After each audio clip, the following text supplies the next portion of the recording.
قبورهم. ولا يتكلم أحد بموت رسول الله إلا ضربته. جئتك أؤمن بالله وبرسوله وبما شئت به فقد أعذرت إليكم وأعذرتموني.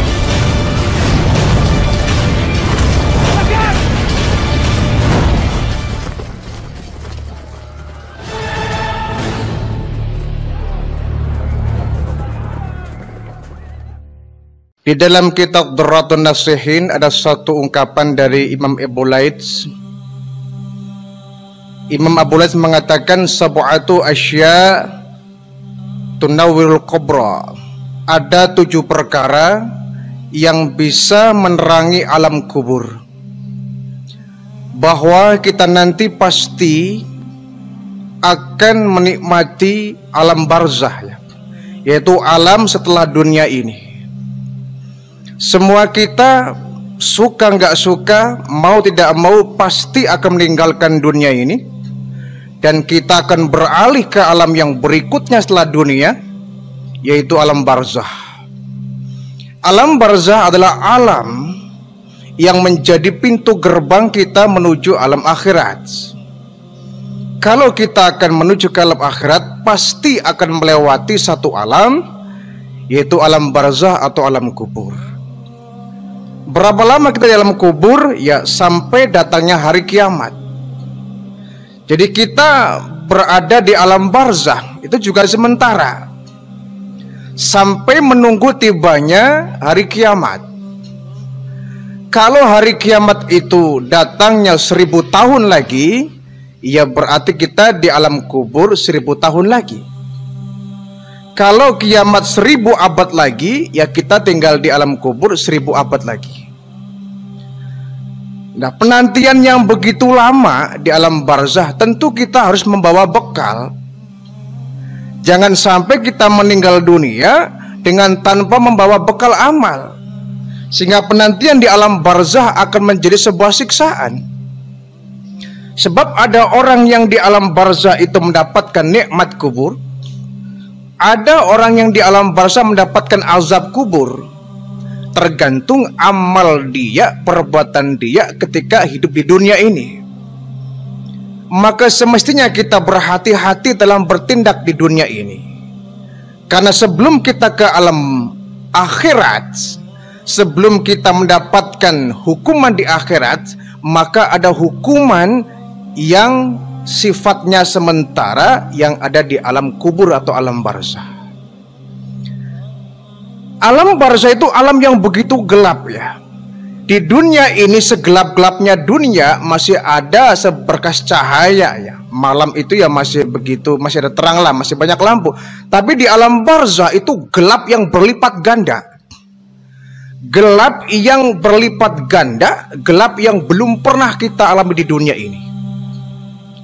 Orang yang pulang ke alam barzah, orang yang meninggal dunia masuk ke liang kubur dengan tanpa membawa amal, dia akan mendapati alam barzah menjadi alam yang sangat gelap, alam yang begitu gelap, ya.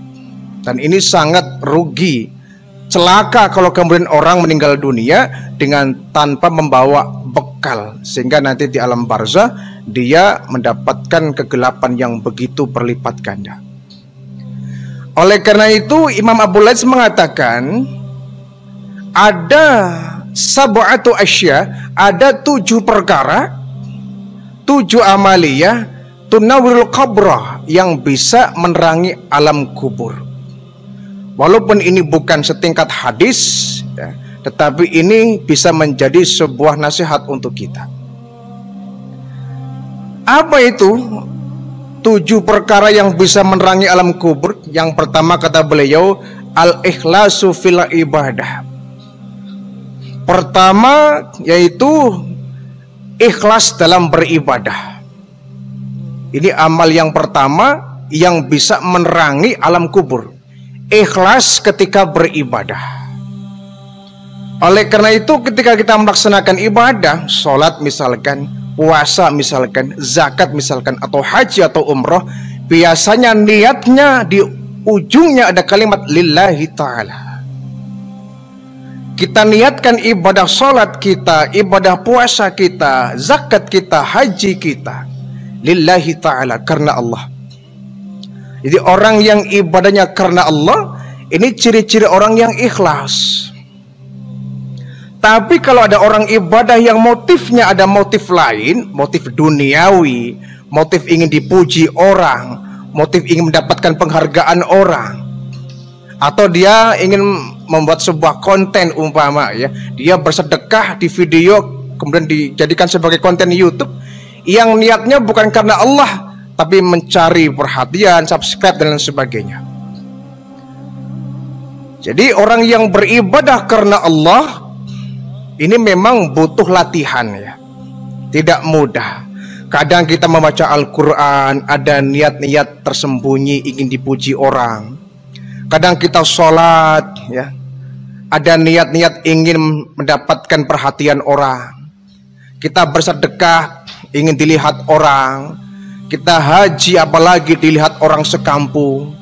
Kalau kita nggak hati-hati, kita bisa terkena penyakit ria. Ria ini merupakan antonim daripada ikhlas ya. Kalau ria artinya dia ingin mendapatkan perhatian dari makhluk, mendapatkan pujian dari makhluk, mendapatkan imbalan dari makhluk, bukan dari sang khalik. Pujian dari makhluk, penghargaan dari makhluk nggak ada artinya, murah sekali. Tetapi kalau sudah penghargaan itu datangnya dari Allah ya, pujian datangnya dari Allah, itu sangat luar biasa. Jadi kita ikhlaskan kita melaksanakan ibadah karena Allah saja, jangan sampai ketumpangan niat-niat karena lain. Wa ma umiru illa liya'budullaha mukhlishina lahuddin, kata Allah. Tidaklah aku perintahkan kau untuk melaksanakan ibadah, jadi orang yang beragama, kecuali karena ikhlas karena Allah. Mukhlishina lahuddin, kecuali kau dengan ikhlas dalam beragama. Jadi amal ikhlas ini yang bisa menyebabkan amal itu menjadi penerang di alam kubur kita. Nikmat sekali seandainya kita masuk ke liang kubur, Allah menerangi kubur kita, Allah menerangi alam barzah kita, sehingga penantian yang begitu lama menunggu hari kiamat, kita lama ngetem di alam barzah, tapi kita mendapatkan nikmat kubur, bukan azab kubur. Satu ya. Yang kedua, kata Imam Abu Lais, amal yang bisa tunawirul qabra, yang bisa merangi alam kubur, birrul walidain, yaitu berbakti kepada orang tua. Ini juga amal yang sangat dahsyat ya, berbakti kepada orang tua. Walaupun orang tua kita umpama tidak seagama dengan kita, kewajiban berbakti tidak boleh terputus karenanya. Pak, saya Muslim, iya. Ibu saya Kristen, Pak. Bapak saya Hindu, Pak, umpama ya. Apakah tetap saya kewajiban untuk berbakti kepada mereka? Jawabannya iya. Walaupun orang tua kita tidak seakidah dengan kita, imannya berseberangan, akidahnya berseberangan, tetap kewajiban seorang anak berbakti kepada orang tua itu wajib. Anaknya Muslim ya, orang tuanya non Muslim, tetap kewajiban berbakti kepada orang tua tidak terputus walaupun berbeda akidah. Apalagi dengan kita orang tua sama-sama seakidah. Kita dengan bapak kita, ibu kita seiman, sekeyakinan, itu lebih wajib lagi itu. Orang tua yang beda agama tetap kita harus berbakti, apalagi orang tua kita yang seagama dengan kita. Kenapa? Orang tua adalah pahlawan kehidupan kita yang sudah membesarkan kita, begitu besarnya jasa mereka kepada kita.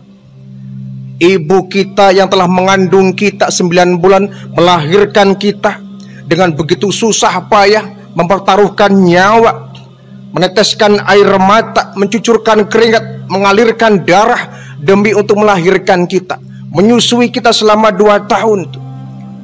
Berapa ribu liter air susu ibu yang telah kita minum sampai kita menjadi orang dewasa. dijaganya kita ketika tidur sampai bangun. Ibu kita nggak peduli tengah malam dia harus bangun mengganti popok kita, celana kita, karena kita ngompol misalkan dari kecil gitu. Sehingga begitu besar dosa seorang anak tatkala dia durhaka kepada orang tuanya. Bapak kita yang sudah peras keringat banting tulang mencari nafkah demi untuk menghidupi kita, tidak peduli kehujanan, tidak peduli kepanasan, keringat bercucuran. Mereka mencari uang, mencari nafkah untuk menghidupi kita, anak kita. Maka jangan pernah kita orang sebagai anak durhaka kepada orang tua kita. Hilang, lenyap keberkahan hidup kalau anak sudah durhaka kepada orang tua. Birrul walidain, berbakti kepada orang tua, merupakan amal yang bisa menerangi alam kubur kita. Walaupun orang tua kita sudah meninggal dunia di alam barzah, tetap kita harus berbakti kepada orang tua. Caranya bagaimana? Kita mengirim doa untuk mereka. Kita bersilaturahim dengan kerabat-kerabat orang tua kita, bersedekah atas nama kedua orang tua kita, itu boleh. Jadi walaupun orang tua sudah berada di alam barzah, sudah meninggal, kewajiban berbakti seorang anak tetap harus dilakukan. Dua ya. Yang ketiga, amalan yang bisa menyebabkan alam kubur kita terang, silaturahmi, yaitu kita menyambung tali silaturahim. Silaturahim ini amalan yang bukan hanya sekedar budaya dan tradisi, tapi lebih daripada itu, silaturahim adalah ibadah. Kita menyambung tali persaudaraan ya. Jangan sampai satu saudara, satu keluarga pecah. Jangan sampai anak kita, cucu kita tidak saling mengenal. Kadang yang terjadi ada tuh, orang tuanya kakak beradik, orang tuanya bersaudara satu kandung, tapi anak yang nggak ada yang mengenal antara cucu ya, sepupuh nggak mengenal. Apalagi kalau jatuh ke generasi cicit, wah, udah jauh itu ya. Karena apa? Orang tuanya nggak mendekatkan. Ini saudara kamu, ini saudara kamu, ini saudara kamu. Akhirnya begitu dewasa mereka nggak saling mengenal, padahal orang tuanya kakak beradik. Orang tuanya satu ayah satu ibu umpama. Jadi menjaga silaturahim, bahkan silaturahim ini bisa memanjangkan umur kita, ya, bisa meluaskan rezeki kita, dan bisa menolong seseorang mati secara su'ul khatimah. Jadi begitu banyak manfaat daripada silaturahim. Jangan menunggu lebaran saja ya. Ayo main ke rumah saya nanti ya kalau lebaran, atau nanti ya kalau kamu sakit saya akan silaturahim. Masa nunggu sakit, masa nunggu lebaran, kan nggak lucu ya. Kapanpun kita harus bisa menyambung tali persaudaraan. Yang keempat, kata Imam Abu Laits, amal yang bisa menerangi alam kubur, an la yudhi'a umrahu fil maksiyati, tidak menyia-nyiakan umur di dalam kemaksiatan, tidak menyia-nyiakan usia dengan bergelimangan dosa itu. Umur kita tidak ada yang tahu ya. Ada yang meninggalnya ketika usia bayi, ada yang meninggal ketika usia remaja, ada yang meninggal ketika usia dewasa, ada yang meninggal ketika usia tua. Tidak ada yang tahu di antara kita. Karena tidak ada yang tahu, kita mesti hati-hati. Ketika kita masih menikmati masa muda, jangan pernah kita berpikir, saya masih muda, masih lama matinya. Kata siapa? Mati tidak memandang usia, mau tidak memandang sakit atau nggak sakit. Saya kan nggak pernah sakit Pak, saya kan sehat terus. Ya lama lah matinya. Siapa bilang? Apa namanya orang mati itu harus sakit dulu? Tidak. Berapa banyak orang yang meninggal paginya masih segar bugar, siangnya masih segar bugar, sorenya sudah digulung kain kafan. Kita nggak ada yang tahu.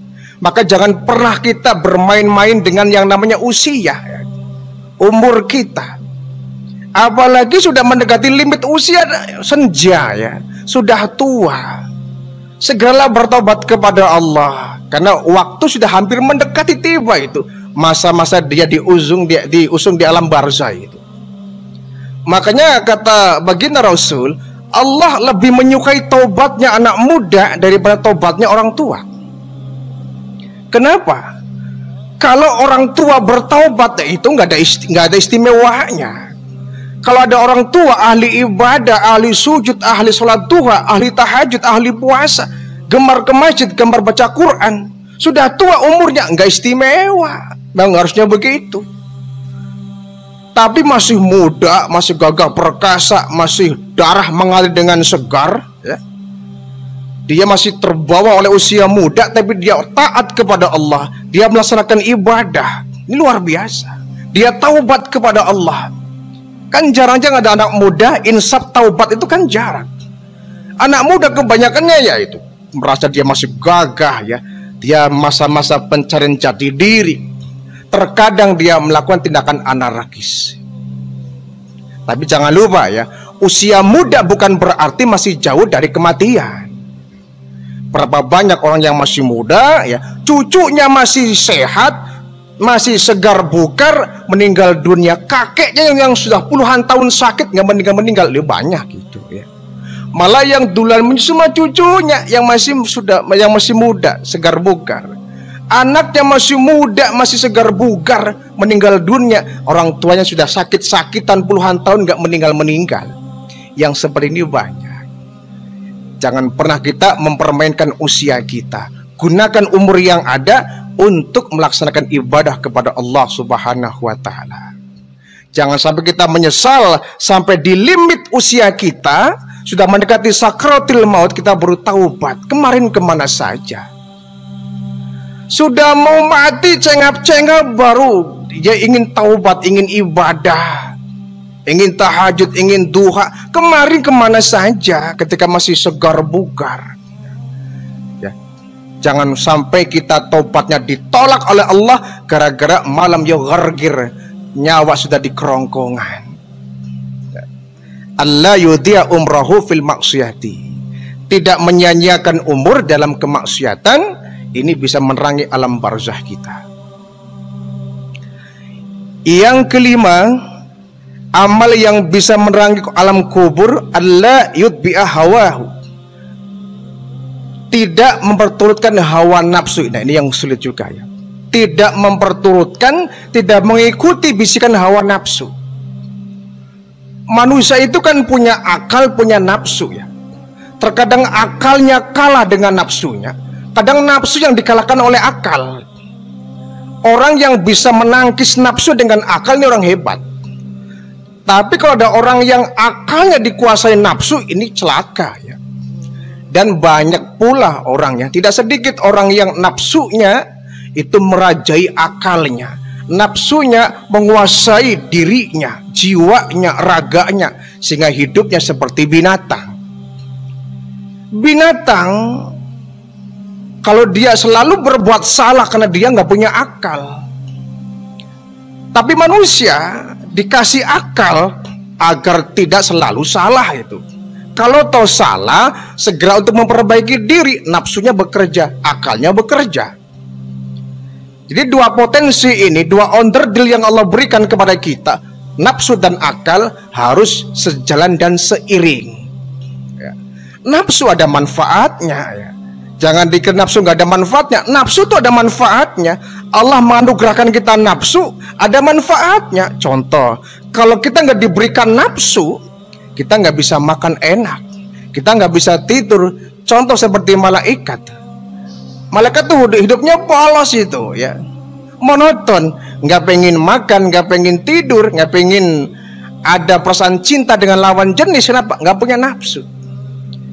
Yang menyebabkan kita kemudian bergairah hidup kita karena ada nafsunya.